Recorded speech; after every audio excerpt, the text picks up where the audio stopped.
આજે આપણે ધોરણ 12 ની અંદર વાણિજ્ય વ્યવસ્થા વિષયનો અભ્યાસ કરીશું. વાણિજ્ય વ્યવસ્થા વિષયની અંદર આપણે ચેપ્ટર નંબર 2 સંચાલનના સિદ્ધાંતો એનો અભ્યાસ કરીશું. અને આગળના લેક્ચરની અંદર આપણે હેનરી ફેયોલ એ જે ઔદ્યોગિક સાહસની વહીવટી પ્રવૃત્તિના 6 વિભાગ આપેલા છે એ 6 વિભાગની ચર્ચા કરી હતી. અને પછીના પ્રશ્નની અંદર આપણે હેનરી ફેયોલે જે 14 સિદ્ધાંતો આપેલા છે એ સિદ્ધાંતોની ચર્ચા કરતા આ જે સિદ્ધાંતો છે એ સિદ્ધાંતોની યાદી આપણે જોઈ ચૂક્યા છીએ. તો હવે આગળ આપણે ચર્ચા કરી હતી કે જે 14 સિદ્ધાંતો છે એ 14 સિદ્ધાંતોની અંદર આપણે શ્રમ વિભાજનનો સિદ્ધાંત અને સત્તા અને જવાબદારીનો સિદ્ધાંત આની ચર્ચા આપણે આગલા લેક્ચરની અંદર કરેલી છે. તો હવે આપણે આગળના સિદ્ધાંત ઉપર વધીએ. આગળનો સિદ્ધાંત છે શિસ્ત અંગેનો સિદ્ધાંત. ચાલો હવે આપણે થોડીક એની પ્રેક્ટિકલ ચર્ચા કરીએ અને પછી ચોપડીમાં શું આપેલું છે એની વાત કરીએ. તો શિસ્ત અંગેનો સિદ્ધાંત સીધી વસ્તુ છે. શિસ્ત એટલે શિસ્ત અને એની સાથે આવે આચાર સંહિતા. હવે કોઈ બી એકમ છે, કોઈ બી સંસ્થા છે, એને જો પોતાના કર્મચારીઓ વ્યવસ્થિત રીતે કાર્ય કરે એ જો જોવું હોય તો એને શું રાખવું પડે? શિસ્ત રાખવું પડે. અને એ શિસ્ત રાખવા માટે એને ઘણી આચાર સંહિતાઓ બનાવવી પડે. જેમ કે કંપનીની અંદર તમારે વ્યસન કરીને આવવું નિષેધ છે, ધૂમ્રપાન કરવું નિષેધ છે, બરાબર? નિષેધ છે એટલે તમે કરી શકો નહીં. આ બધી શું છે એની આચાર સંહિતા છે. એને શિસ્તમાં રાખવા માટેના પગલાઓ છે. તો એ તમે જે બી વસ્તુના પગલાં લો છો એ શું બનશે? એના સિદ્ધાંતો બનશે. ચાલો જોઈએ ટેક્સ્ટબુકની અંદર શું કહે છે કે સાધનોના ઇષ્ટતમ ઉપયોગ અને પ્રવૃત્તિઓના સાતત્ય માટે ઔદ્યોગિક શિસ્ત હોવી ખૂબ જ જરૂરી છે. ઔદ્યોગિક શિસ્ત એટલે કે તમે જે બી કંઈ કંપની ચલાવો છો કે જે બી કંઈક ધંધો ચલાવો છો એની અંદર જે શિસ્ત રાખવાની છે એની વાત કરવામાં આવેલી છે. શિસ્ત એક ચોક્કસ પ્રકારનું સંવાદિતાભર્યું વાતાવરણ ઊભું કરે છે. ઔદ્યોગિક શિસ્ત એ ચોક્કસ પ્રકારના નિયમો અને આચાર સંહિતાના કારણે સ્થપાય છે. વિદ્યાર્થીઓ બધા આના નીચે અંડરલાઈન કરી દેજો. ક્યાંક એક માર્કની અંદર આ પ્રશ્ન પૂછી શકાય કે ઔદ્યોગિક શિસ્ત શેના કારણે સ્થપાય છે? તો કે ચોક્કસ પ્રકારના નિયમો અને આચાર સંહિતાના કારણે. અને તેને કારણે એકમમાં અનુશાસન સ્થપાય છે. જ્યારે કર્મચારીઓ મોટી સંખ્યામાં હોય ત્યારે શિસ્ત અને આચાર સંહિતા મારફતે અંકુશ સરળ બને છે. બરાબર? હવે એકમની અંદર જ્યારે ઘણી મોટી સંખ્યામાં કર્મચારીઓ હોય તો તમને એને અંકુશ શિસ્ત રાખવો હોય, બરાબર? તો શું થશે? શિસ્ત અને અંકુશ, બરાબર, એનો તમારે ઉપયોગ કરવો પડે છે. શિસ્ત અને આચાર સંહિતા મારફતે જ તમે અંકુશ રાખી શકશો. બાકી બહુ મોટી સંખ્યા હશે તો તમે આ રીતે અંકુશ રાખી શકશો નહીં. શિસ્ત અને આચાર સંહિતા રાખવી પડશે. કર્મચારીઓને કાર્ય પ્રત્યેનો આનંદ વધે, સંચાલકો પણ સરળતાથી કામ લઈ શકે અને શિસ્ત માટે દરેક કક્ષાએ યોગ્ય નિરીક્ષણ, કામદારો અને માલિકો વચ્ચે સ્પષ્ટ ન્યાયી કરારો તેમજ શિક્ષાનો ન્યાયી અમલ જેવી બાબતો મહત્ત્વની છે. જો બહુ સરસ વાત કરી આની અંદર શું કીધું છે કે શિસ્ત ક્યારે રાખી શકાય તેની વાત છે. તો કે દરેક કક્ષાએ યોગ્ય નિરીક્ષણ થવું જોઈએ. એ નિરીક્ષણ ખોટું કે ભૂલભરેલું હોવું જોઈએ નહીં, પૂર્વગ્રહયુક્ત હોવું જોઈએ નહીં. કામદારો અને માલિકો વચ્ચે સ્પષ્ટ ન્યાયી કરારો હોવો જોઈએ. તેમજ શિક્ષાનો ન્યાયી અમલ. શિક્ષાનો ન્યાયી અમલ એટલે શું કહેવા માંગે કે તમે એક વ્યક્તિને માનો કે કોઈ વ્યક્તિ તમારી કંપની અંદર લેટ આવે છે તો શિક્ષા તરીકે તમે માનો કે એને હાફ CL ગણી લો, અડધી રજા ગણી લો. પરંતુ જ્યારે બીજી વ્યક્તિ કંપનીની અંદર મોડો આવે તો તમે એની રજા ગણતા નથી. તે ન્યાયી શિક્ષા કહેવાય નહીં. વ્યક્તિ મોડો આવ્યો અને રજા ગણવાની તો એકમના દરેક કર્મચારીઓનો એક સરખી શિક્ષા હોવી જોઈએ. બરાબર, કોઈ પણ પ્રકારની શિક્ષા હોય પછી. આ તો આપણે એક માત્ર ઉદાહરણ લીધેલું છે. બરાબર, આ થયો તમારો શિસ્ત અંગેનો સિદ્ધાંત. હવે આગળ જોઈશું આપણે હુકમની એક વાક્યતાનો સિદ્ધાંત. તો વિદ્યાર્થીઓ, સૌથી પહેલાં તો તમારે એ જાણવું પડે કે હુકમની એક વાક્યતા એટલે શું. બરાબર, ખ્યાલ છે તમને લોકોને હુકમની એક વાક્યતા એટલે શું? નહીં. કેમ? કારણ કે આ જે શબ્દ છે એ શબ્દ તમારા માટે કેવો છે? નવો છે. હુકમ એટલે શું ખબર? હા, એ ખબર છે બધાને. બરાબર, કે ઓર્ડર. બરાબર, હુકમ આપે, એ ચલો આમ કરી નાખો, આમ કરો, આ કામ કરો, પેલું કામ કરો. બરાબર, એ શું થયું? તમારો હુકમ આપો છો. પરંતુ હુકમની એક વાક્યતા એટલે શું? હુકમની એક વાક્યતા. હુકમની એક વાક્યતા. એક વાક્યતા. અહીંયા ઘણા વિદ્યાર્થીઓ એમ કહેશે કે એક વાક્યમાં હુકમ આપવાનો. બરાબર, પરંતુ નહીં, એવું નથી. એક વાક્યમાં હુકમ નથી આપવાનો. આનો મતલબ શું થાય છે કે જ્યારે પણ તમે હુકમ આપતા હોય એ કોઈ પણ એક જ વ્યક્તિ મારફતે હુકમ મળવો જોઈએ. એને કહેવાય હુકમની એક વાક્યતા. ફરી કહું છું, આ પ્રશ્ન બહુ જ ઇમ્પોર્ટન્ટ છે, વારંવાર બોર્ડની અંદર પૂછાયેલો છે. બરાબર, આ કેવું છે? ઇમ્પોર્ટન્ટ છે. હુકમની એક વાક્યતા. હુકમની એક વાક્યતા એટલે શું? કે કોઈ પણ એક જ વ્યક્તિ દ્વારા હુકમ મળતો હોય તો એને હુકમની એક વાક્યતા કહે છે. તો આ હુકમની એક વાક્યતાના સિદ્ધાંતમાં આ જ કહે છે કે તમે તમારી કંપની, કર્મચારી, એકમ જે બી છે એની અંદર જ્યારે કર્મચારીઓને તમે હુકમ આપો છો ત્યારે એની એક વાક્યતા જળવાવી જોઈએ. એટલે કે કોઈ પણ એક જ વ્યક્તિ દ્વારા એને હુકમ અપાતો હોવો જોઈએ. માનો એક કરતાં વધારે વ્યક્તિઓ જો હુકમ આપશે તો શું થશે? જે કર્મચારી છે એ કર્મચારીને શું થશે? એ કન્ફ્યુઝ થઈ જશે કે મારે કોના હુકમનું પાલન કરવાનું. અને ક્યારેક એવું બની શકે કે કોઈ એક વ્યક્તિના હુકમનું પાલન ન કરી શકે. બરાબર, તો એવા સમયે એ વ્યક્તિના હુકમનું પાલન ના કર્યું તો એના માટે શિક્ષાનો ભોગ બને. કાં તો પછી એવું જ બને કે એટલું બધું કન્ફ્યુઝ થઈ જાય કે બેમાંથી એક પણ વ્યક્તિના હુકમનું એ પાલન કરી શકતો નથી. તો આવા સમયે આપણો જે ધ્યેય છે, આપણો જે ઉદ્દેશ છે એ સિદ્ધ થતા નથી. એટલા માટે આ સિદ્ધાંતની અંદર શું કહેવામાં આવે છે કે કોઈ પણ એક જ વ્યક્તિ દ્વારા તમારે હુકમ અપાતો હોવો જોઈએ. બરાબર, આગળ આપણે જોઈએ ચોપડીની અંદર આના માટે શું કહે છે કે કર્મચારીઓ એક કરતાં વધુ ઉપરી અધિકારીઓના હુકમનું એક સાથે પાલન કરી શકે નહીં. તેથી આ સિદ્ધાંત દર્શાવે છે કે કોઈ પણ કામગીરી કે પ્રવૃત્તિ અંગે કર્મચારીઓને એક જ ઉપરી અધિકારી તરફથી હુકમ મળવો જોઈએ. તેનો અર્થ એમ પણ થાય છે કે કોઈ એક કાર્ય માટે કે વિભાગ માટે કર્મચારીઓનો એક જ અધિકાર જવાબદાર હોવા જોઈએ. એક જ અધિકારીને જવાબદાર હોવા જોઈએ. તમે જે બી કંઈ કામ કરો છો, બરાબર, એ એક જ અધિકારીને જવાબદાર. એટલે કે આપણે કોઈ બી એક જ અધિકારીને જવાબ આપવાનો. બરાબર, એને કહેવાય એક જ જવાબદારી, એક જ અધિકારીને જવાબદાર. હુકમની એક વાક્યતાના સિદ્ધાંતને કારણે કર્મચારીઓમાં હુકમને લગતી કોઈ પણ મૂંઝવણ ઊભી થતી નથી. એક કરતાં વધુ અધિકારીઓ હુકમ આપવામાં આવે તો કર્મચારીઓમાં મૂંઝવણ ઊભી થાય છે અને તેને કારણે ઔદ્યોગિક શિસ્ત જળવાતી નથી.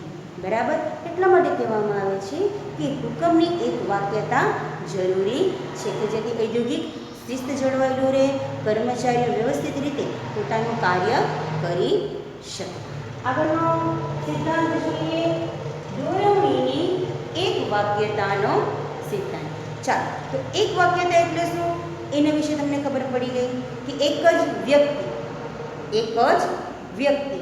હુકમની એક વાક્યતા એટલે એક જ વ્યક્તિ હુકમ આપે કે એક જ અધિકારી હુકમ આપે. તો આ સેમ વસ્તુ થયું કે દોરવણીની એક વાક્યતા. તો દોરવણીની એક વાક્યતા એટલે શું થવાનું? એક જ વ્યક્તિ કે અધિકારી દોરવણી, બરાબર, દોરવણી આપે એટલે કે માર્ગદર્શન આપે. તમે તમારું કાર્ય કઈ રીતે કરવાનું છે એનું જે માર્ગદર્શન છે એ કોણ આપશે? કોઈ પણ એક જ વ્યક્તિ કે એક જ અધિકારી આપે તો કર્મચારી વ્યવસ્થિત રીતે કામ કરી શકશે. બરાબર છે? અહીંયા આ જે બેઝ છે એને લગતી વાત કરેલી છે. ચાલો જોઈએ આપણે.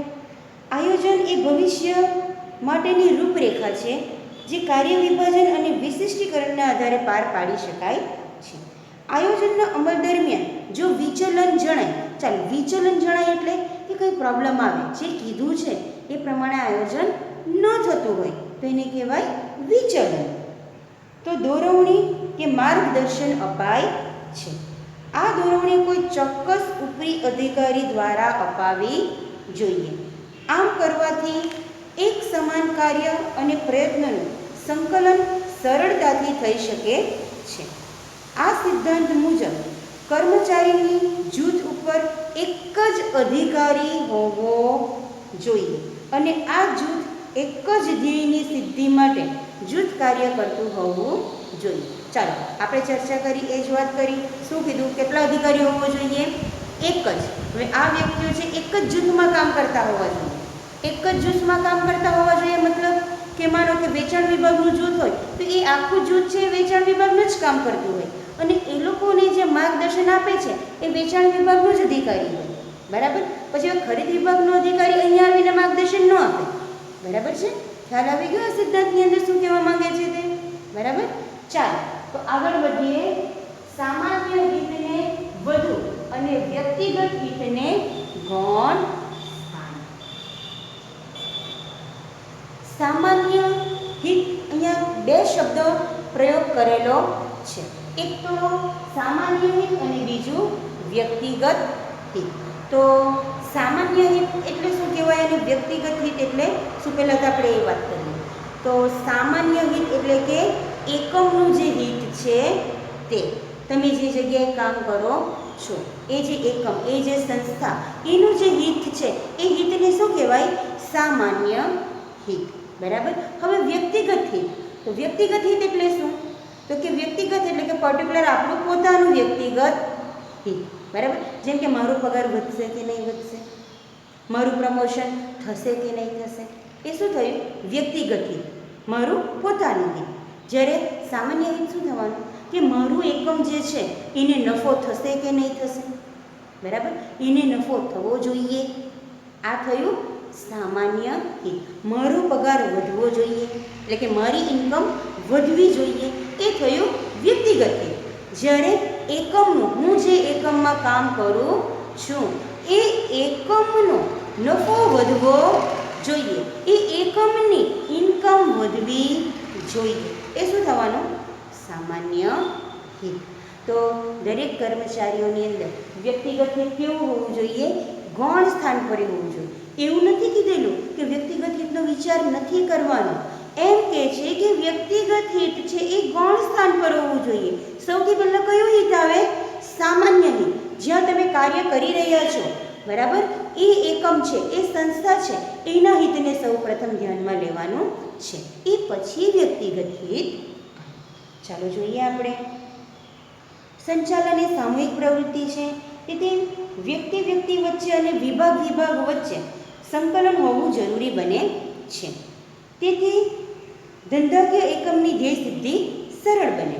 આ સિદ્ધાંત દર્શાવે છે કે વ્યક્તિગત કે કર્મચારી જૂથના હિતને સમગ્ર એકમના હિતની સામે ગૌણ ગણવું જોઈએ. એટલે કે વ્યક્તિગત હિત કરતાં સામાન્ય હિતને પ્રાધાન્ય આપવું જોઈએ. પ્રાધાન્ય આપવું જોઈએ એટલે કે એને વધારે મહત્ત્વ આપવું જોઈએ. બરાબર? હવે નેક્સ્ટ પોઈન્ટ જોઈએ આપણે. કર્મચારીઓને યોગ્ય વેતનનો સિદ્ધાંત. તો યોગ્ય વેતનનો સિદ્ધાંત આ પણ બહુ જનરલ અને સામાન્ય વસ્તુ છે. જો વિદ્યાર્થીઓ, આમાં ઘણા બધા સિદ્ધાંતો એવા છે જે બહુ પ્રેક્ટિકલ વિષયો ઉપર છે. માનો કે તમને વાંચ્યું ના હોય, પરીક્ષામાં પૂછાઈ ગયું આ વસ્તુ, તો તમે તમારી રીતે બનાવીને પણ લખી શકો.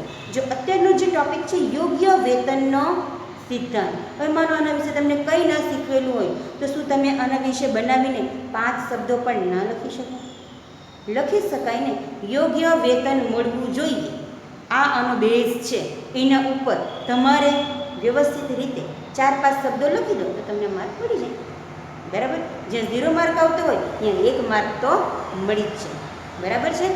ચાલો, તો યોગ્ય વેતનના સિદ્ધાંતની આપણે ચર્ચા કરીએ. તો યોગ્ય વેતનનો સિદ્ધાંત એટલે શું કહેવા માંગે છે કે તમારી સંસ્થાની અંદર, તમારા એકમની અંદર જે બી કર્મચારી કામ કરી રહ્યો છે એની લાયકાત પ્રમાણે, એ જે કાર્ય કરે છે એ કાર્ય પ્રમાણે, એ જે હોદ્દા ઉપર છે એ હોદ્દા પ્રમાણે એનું યોગ્ય વળતર મળવું જોઈએ. એવું ન થવું જોઈએ કે એની લાયકાત બહુ ઊંચી છે, તમે એની પાસે કામ ઘણું કરાવો છો પરંતુ વેતન આપતા નથી. બરાબર? કે વેતન બહુ ઓછું આપો છો. તો એ જે કર્મચારી છે થોડો સમય તો તમારે અહીંયા કામ કરશે, પરંતુ શું થશે? પછી સમય બદલાતા એ તમારી જોબ છોડીને બીજી જગ્યાએ જઈને વધારે કામ આપશે, એની ત્યાં વયો જશે. તમારે આ કામ કરવાનો એને અનુભવ તો છે જ. બરાબર? એ અનુભવનો ઉપયોગ કરી બીજી જગ્યાએથી એ વધારે સેલેરી મેળવી અને અહીંયા કામ માટે જતો રહેશે. મતલબ અહીંયા એમ કહેવામાં આવે છે કે યોગ્ય વ્યક્તિને યોગ્ય વેતન આપવું જોઈએ, જેથી આપણે આપણા કર્મચારીઓને જાળવી શકીએ. ચલો વિદ્યાર્થી, આપણે આગળનો મુદ્દો જોઈએ કે કેન્દ્રીકરણનો સિદ્ધાંત. તો કેન્દ્રીકરણનો સિદ્ધાંત એટલે શું? તો એ સમજવા માટે સૌથી પહેલાં આપણે જોઈએ કે કેન્દ્રીકરણ એટલે શું. તમને બોર્ડની અંદર કેન્દ્રીકરણ એટલે શું એ વ્યાખ્યા પણ પૂછાય છે. તો કેન્દ્રીકરણ એટલે કે સત્તાને કોઈ પણ એક સ્થાન ઉપર કેન્દ્રિત કરવી, એટલે શું થયું? કેન્દ્રીકરણ. અને વિકેન્દ્રીકરણ એટલે કે સત્તાની ક્રમશઃ વહેંચણી કરવી, એ થયું વિકેન્દ્રીકરણ. હવે એને આપણે એક ઉદાહરણ લઈએ પહેલાં સમજવા માટે કે કેન્દ્રીકરણ એટલે શું કહેવા માંગે છે કે સત્તા કોઈ બી એક સ્થાને કેન્દ્રિત, એટલે કે માનો કે સ્કૂલની આપણે વાત કરીએ તો સ્કૂલની અંદર બધી સત્તા પ્રિન્સિપલના પાસે. પ્રિન્સિપલ છે કે એ જ કરવાનું. બરાબર? એ કયું સત્તાનું કેન્દ્રીકરણ. એમના વગર બીજું કોઈ પણ એ કાર્ય કરે નહીં, એના નિર્ણયો લે નહીં. બરાબર છે? હવે બીજી વાત કરીએ વિકેન્દ્રીકરણની. તો વિકેન્દ્રીકરણમાં એવું થાય, જે પ્રિન્સિપલ છે, બરાબર, જેની ઉપર સત્તા કેન્દ્રિત થયેલી હતી, એ હવે શું કરશે? પોતાની સત્તાને પોતાના નીચે જે પ્રમાણે કર્મચારીઓ કે જે પ્રમાણે અધિકારી આવશે એને સત્તાઓ સોંપતા જશે. એ થયું સત્તાનું વિકેન્દ્રીકરણ. જેમ કે પ્રિન્સિપલ છે એ અમુક સત્તાઓ, બધી સત્તા આપશે નહીં. એ અમુક સત્તા કોને આપશે? તો કે પોતાના નિરીક્ષકને આપશે. અમુક સત્તા જે વિભાગો પડે છે, જેમ કે માધ્યમિક વિભાગ, ઉચ્ચતર વિભાગમાં કોમર્સ વિભાગ, આર્ટ્સ વિભાગ, સાયન્સનો વિભાગ, એના પાછા હેડ હોય. બરાબર? એ જે હેડ છે એને અમુક પ્રકારની સત્તા આપવામાં આવે. તો આ શું થયું? સત્તાનું વિકેન્દ્રીકરણ. પ્રિન્સિપલ પોતાના પાસે બધી સત્તા રાખે તો એ શું કહેવાય? એનું કેન્દ્રીકરણ. સત્તા કોઈ પણ એક જ જગ્યાએ કેન્દ્રિત થયેલી હોય એ સત્તાનું કેન્દ્રીકરણ.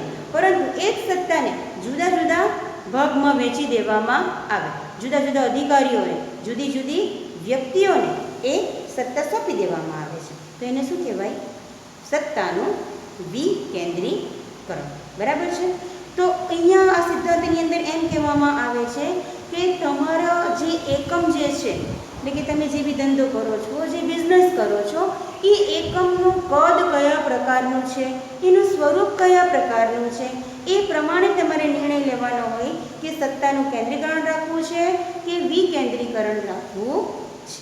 હવે આપણે જો વાત કરીએ કે વૈયક્તિક માલિક, બરાબર, એમાં એક જ વ્યક્તિના હાથમાં નિર્ણય હોય, એ કેવું છે? નાનું કદ હોય છે. તો એવી જગ્યાએ સત્તા કેવી હશે? કેન્દ્રિત હશે, એટલે કે કેન્દ્રીકરણ હશે. બરાબર? પરંતુ કંપની સ્વરૂપમાં જો જોવા જઈએ, જે બહુ મોટું સ્વરૂપ હોય છે, અહીંયા સત્તાનું શું થશે? વિકેન્દ્રીકરણ થશે. માલિક બધી વસ્તુ પોતાના હાથમાં તો ના રાખી શકે ને. એણે સત્તાઓ પોતાના અધિકારીઓને આપવી જ પડશે. બરાબર, આ થયું સત્તાના કેન્દ્રીકરણનો સિદ્ધાંત. પછી જોઈએ સત્તાની રૈખિક સાંકળનો સિદ્ધાંત. તો રૈખિક સાંકળ, એ રૈખિક સાંકળ એટલે શું? સત્તા છે એનો શું? રૈખિક સાંકળનો સિદ્ધાંત. તો સત્તાને જે પ્રમાણે વહેંચવામાં આવે, જે પ્રમાણે આપવામાં આવે, એ કઈ રીતે અપાવવી જોઈએ? તો કે રૈખિક રીતે અપાવવી જોઈએ. રૈખિક રીતે એટલે એક સીધી લીટીમાં અપાવવી જોઈએ. જેમ કે મેનેજિંગ ડાયરેક્ટર છે, બરાબર, કે સીઈઓ છે, એ કોને આપશે સત્તા? તો કે વિભાગીય અધિકારીઓને. વિભાગીય અધિકારીઓ છે એ સત્તા કોને આપશે? તો કે એમના નીચે જે છે નિરીક્ષકો છે, કામદારો છે, એને આપશે. બરાબર, એટલે આમ સીધી લીટીની અંદર સત્તા સોંપાવી જોઈએ. બરાબર, આ જે ટોપિક છે એ પણ ઇમ્પોર્ટન્ટ છે. આમાં કહે છે કે આ સિદ્ધાંત સત્તાની ઉચ્ચ વહીવટી અધિકારીઓથી લઈ તળ સપાટીના કર્મચારીઓ સુધીની સાંકળ રચવા ઉપર ભાર મૂકે છે. સત્તાની સાંકળ ઉચ્ચ સંચાલકોથી લઈને તળ સપાટી સુધી વણ તૂટેલી હોવી જોઈએ. વણ તૂટેલી એટલે કે વચ્ચે કંઈ બ્રેક ના હોય, એક પછી એક સત્તા નીચે જતી હોય. દરેક સપાટીને અનુરૂપ સત્તા અને જવાબદારીની વહેંચણી થવી જોઈએ. એકમમાં કામ કરતા કર્મચારીને ખ્યાલ હોવો જોઈએ કે તે કોને જવાબદાર છે અને તેને કોણ જવાબદાર છે. એટલે કે મને ખબર હોવી જોઈએ કે મારે કોને જવાબ આપવાના છે, કે મારા ઉપરીને. તો મારા ઉપરીને એ ખબર હોવું જોઈએ કે મારે કોને કાર્ય સોંપવાનું છે. અને તેને લીધે રૈખિક સાંકળ ઉદ્ભવે છે, જે ઉચ્ચ સપાટીથી નીચેની સપાટી તરફ અને તળ સપાટીથી ઉચ્ચ સપાટી તરફ જાય છે. ઉચ્ચ સપાટીથી નીચેની સપાટી તરફ શું થશે? તો કે કાર્યની વહેંચણી થશે. આપણે સંચાલનની સપાટીનો પ્રશ્ન જોયો, તેની અંદર આપણે આ જોયેલું હતું. તો તળ સપાટીથી ઉચ્ચ સપાટી તરફ શું થશે? તો કે રિપોર્ટ થશે. બરાબર, જે બી કોઈ રિપોર્ટ આપવાના હોય એ તળ સપાટીથી ઉચ્ચ સપાટી પર જતા હોય છે. આગળ જોઈએ વ્યવસ્થાનો સિદ્ધાંત. તો આ સિદ્ધાંત બે વસ્તુ ઉપર ભાર મૂકે છે. એના ઉપર બધા અંડરલાઈન કરી દેજો. ક્યારેક એક માર્કની અંદર આ પ્રશ્ન પૂછી શકાય. એક તો માલ સામાનની વ્યવસ્થા અને બીજું સામાજિક વ્યવસ્થા. માલ સામાનની વ્યવસ્થા એટલે કે માલ સામાનની દરેક યોગ્ય સ્થાને મુકાવવો જોઈએ, નહીં તો એ માલ સામાન કેવો થાય?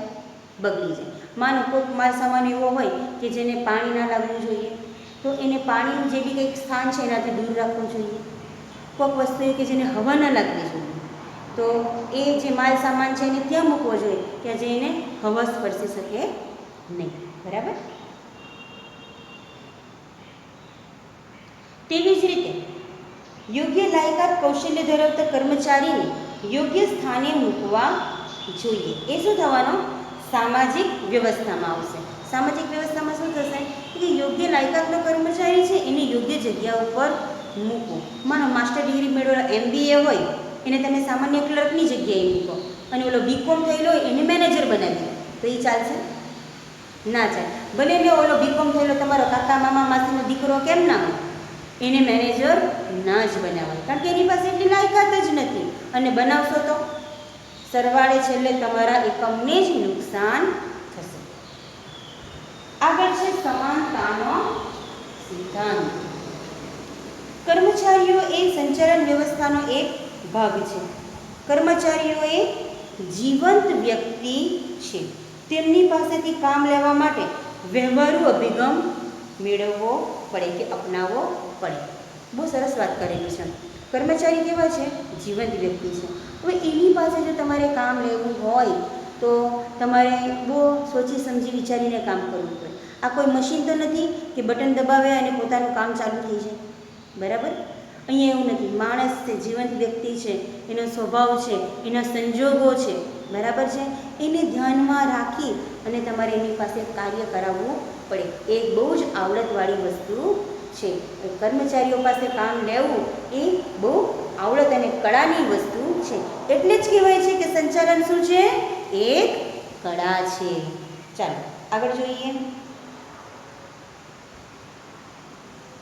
તેથી તેમની પાસે કામ લેવા માટે વ્યવહારુ અભિગમ અપનાવવો પડે.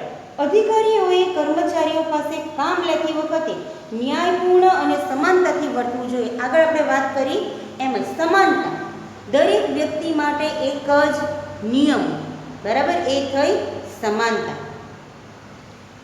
આ માટે વૈદિક કે રૂઢિગત વલણની જગ્યાએ અવૈધિક રૂપે વર્તન કરી એકમમાં સમાનતા સ્થાપવા માટે જરૂરી પ્રયત્ન કરવા જોઈએ. કર્મચારીઓનું સંચાલકો પ્રત્યેનું વર્તન એ વફાદારી, વલણ, સમાનતા અને ન્યાય પર આધારિત. છાના નીચે અંડરલાઈન કરજો, ક્યાંય પૂછી શકાય કે કર્મચારીઓનું સંચાલક પ્રત્યેનું વર્તન એ કોના ઉપર આધારિત છે? તો કે સમાનતાના સિદ્ધાંત પર આધારિત છે. ક્યારે કર્મચારી વફાદાર રહેશે, ક્યારે એ ન્યાયપૂર્વક કાર્ય કરશે, ક્યારે એ બહુ સારી રીતે કામ કરશે? જો તમે દરેક કર્મચારીઓ માટે સમાનતા રાખેલી હશે તો. બરાબર. ચાલો આગળના ટોપિક પર વધીએ. સ્થિર કર્મચારી ગણનો સિદ્ધાંત. બહુ સરસ અને બહુ જ મસ્ત ટોપિક છે. સ્થિર કર્મચારી ગણ. સ્થિર કર્મચારી ગણ એટલે શું? આમ એક જગ્યાએ ઊભા રહી ગયા એટલે સ્થિર કર્મચારી, આમ સ્થિર ઊભો રહેલો હોવો જોઈએ એવું નહીં. સ્થિર કર્મચારી ગણ. સ્થિર કર્મચારી ગણ એટલે કે તમારી જે કંપની છે, તમારું જે ફોર્મ છે, તમારી જે સંસ્થા છે એની અંદરથી કર્મચારીઓ વારંવાર નોકરી છોડીને જતા હોવા જોઈએ નહીં. બરાબર. તમારે સ્થિર કર્મચારી એટલે કાયમી લાંબો સમય તમારા સંસ્થાની અંદર કે એકમની અંદર એ કાર્ય કરે એ રીતના કર્મચારી ગણ હોવા જોઈએ કે જેથી તેના કારણે તમારી સંસ્થાને કે તમારા એકમને ફાયદો થાય. કારણ કે જેટલો અનુભવી કર્મચારી હશે એટલા ફાયદા તમારી સંસ્થા કે એકમને વધુ થશે. નવા કર્મચારીઓ આવશે તો શું થશે? ફરીવાર એમને ટ્રેનિંગ આપો, ફરીવાર એમને સમજાવો, એમાં તમારો સમય અને જે બી કંઈ એમને તમારે ટ્રેનિંગ આપવાની છે, તાલીમ આપવાની છે, એના ખર્ચા તમારા વધી જશે. એને કહેવાય કે મજૂર ફેરબદલી દર. મજૂર ફેરબદલી દર શું કરવાનું છે? ઘટાડવાનું છે. મજૂર ફેરબદલી દર ઘટાડવાનો એટલે કે કર્મચારીઓ જે છોડીને જાય છે એની સંખ્યાને શું કરવાની છે? ઘટાડવાની. પછી છે પહેલ વૃત્તિનો સિદ્ધાંત. તો સંચાલકોમાં જેમ ઔદ્યોગિક સાહસિકતા જરૂરી છે તેમ કર્મચારીઓમાં પહેલ વૃત્તિ હોવી જરૂરી છે. સંચાલકોએ એવું ધંધાકીય વાતાવરણ પૂરું પાડવું જોઈએ કે જે કર્મચારીઓની પહેલ વૃત્તિને પ્રોત્સાહન મળે. પહેલ વૃત્તિથી કર્મચારીઓમાં સ્વતંત્ર રીતે કાર્ય કરવાની શક્તિનો વિકાસ થાય છે અને તેમની નેતૃત્વ શક્તિ પણ ખીલે છે. ચાલો અહીંયા કહેવા શું માંગે છે કે જે સંચાલકો છે એણે પોતાના એકમની અંદર કેવું વાતાવરણ પૂરું પાડવાનું છે? તો કે એવું વાતાવરણ પૂરું પાડવાનું કે પોતાના હાથ નીચે જે કામ કરે છે, જે તાબેદારો છે એ પહેલ કરી શકે. એટલે કંઈ બી માનો કંઈક નવી વસ્તુ છે તો એ કહી શકે કે સર ચાલો આપણે આ રીતે કામ કરીએ. તો આવું ક્યારે કહેશે? જો ઉપરી અધિકારી એની વાત સાંભળતો હશે તો. હા, હું એમ નથી કહેતી કે પહેલ વૃત્તિમાં તાબેદારો જે કે એ બધું માની જ જવાનું, એવું નથી. પરંતુ જો એનો યોગ્ય સુઝાવ હોય, બરાબર, યોગ્ય વાત હોય તો એને અપનાવી જોઈએ કે જેથી કર્મચારી પહેલ વૃત્તિ અપનાવી શકે. તમે કોઈ પણ કામ સોંપો તો એ સરળતાથી અને પહેલી તકે કરવા તૈયાર થઈ શકે. આગળ જે છેલ્લો છે જૂથ ભાવનાનો સિદ્ધાંત. તો જૂથ ભાવનાના સિદ્ધાંતની અંદર શું કહે છે કે ધંધાકીય એકમની સફળતાનો આધાર સંચાલકો અને કર્મચારીઓના પરસ્પર સંબંધ ઉપર રહેલો છે. તેથી બંને વર્ગોમાં સંવાદિતાભર્યા સંબંધો હોવા જોઈએ. કોના કોના વચ્ચે? બંને વર્ગો એટલે કયા વર્ગો થવાના? તો કે સંચાલકો અને કર્મચારી બંને, બરાબર. જે લોકો કામ સોંપે છે એ લોકો અને બીજા જે લોકો કામ કરે છે એ લોકો, એવા બે વર્ગ વચ્ચે સંવાદિતાભર્યા સંબંધ. સંવાદિતાભર્યા સંબંધ એટલે કે સારા સંબંધો હોવા જોઈએ. સંચાલકોએ કર્મચારીઓ વચ્ચે જૂથ ભાવના પેદા કરવી જોઈએ. જો તમામ કર્મચારીઓ જૂથ બનીને કાર્ય કરશે તો એકમનું ધ્યેય સિદ્ધિનું કાર્ય સરળ બને છે. એટલે કે તમે જો માનો કે કોઈ જગ્યાએ કામ કરતા હો તો આપણે એક ટીમ છે, એ ટીમમાં કામ કરવાનું છે, બધાએ સાથે મળીને કામ કરવાનું છે. એવી ભાવના જે છે એ સંચાલકોએ કર્મચારીની અંદર વિકસાવવાની રહે છે. તો જે એકમના ધ્યેય જે છે એને તમે સિદ્ધ કરી શકો છો. તો આ થયા સંચાલકના 14 સિદ્ધાંતો. ચાલો હવે હેનરી ફેયોલે જે આ 14 સિદ્ધાંતો બનાવેલા છે એ અંતિમ યાદી નથી. અંતિમ યાદી નથી એટલે કે માત્ર આટલા જ સિદ્ધાંતો છે એવું નથી. જુદા જુદા સંચાલકો પોતાના અનુભવના આધારે નવા નવા સિદ્ધાંતો એને અમલ કરી શકે છે. આ સિદ્ધાંતો ધંધાકીય, આર્થિક, રાજકીય અને સામાજિક તેમજ તમામ પ્રવૃત્તિઓમાં સરખી રીતે લાગુ પાડી શકાતા હોય છે. પછી એમાં સમય, સંજોગ અને પરિસ્થિતિ પ્રમાણે હોય છે. એટલે આપણે એમ ના કહેવાય કે હેનરી ફેયોલે જે 14 સિદ્ધાંતો આપ્યા એટલા જ સિદ્ધાંતો છે. એનાથી વધારે સિદ્ધાંતો પણ હોઈ શકે અને પછી બીજા નવા સિદ્ધાંતો પણ આવી શકે. કારણ કે આપણે જોયું છે કે સિદ્ધાંતો શું છે તો કે અનુભવોનો નિચોડ છે. જેવા અનુભવો થતા જશે તેમ તેમ સિદ્ધાંતો બનતા જશે. ચલો વિદ્યાર્થીઓ, તો આ ટોપિક જે છે અહીં પૂર્ણ થાય છે. આ મોસ્ટ ઇમ્પોર્ટન્ટ પ્રશ્ન છે. વિડીયો બરાબર ધ્યાનથી જોજો અને આ જે છે આના જે લિસ્ટ છે એ તમારા લોકોએ તમારી ટેક્સ્ટબુકમાં લખવાનું છે અને થિયરી લખવાની નથી, પરંતુ એની અંદર જે મેં અંડરલાઈન કરાવ્યું છે બરાબર, જે 1 માર્કના પ્રશ્નોમાં પૂછાઈ શકે એવા પ્રશ્નો તમારે લખવાના છે તમારા નોટબુકની અંદર. ચલો વિદ્યાર્થીઓ, તો આ લેક્ચર આપણે અહીં પૂર્ણ કરીએ. જય શ્રી કૃષ્ણ, જય સોમનાથ.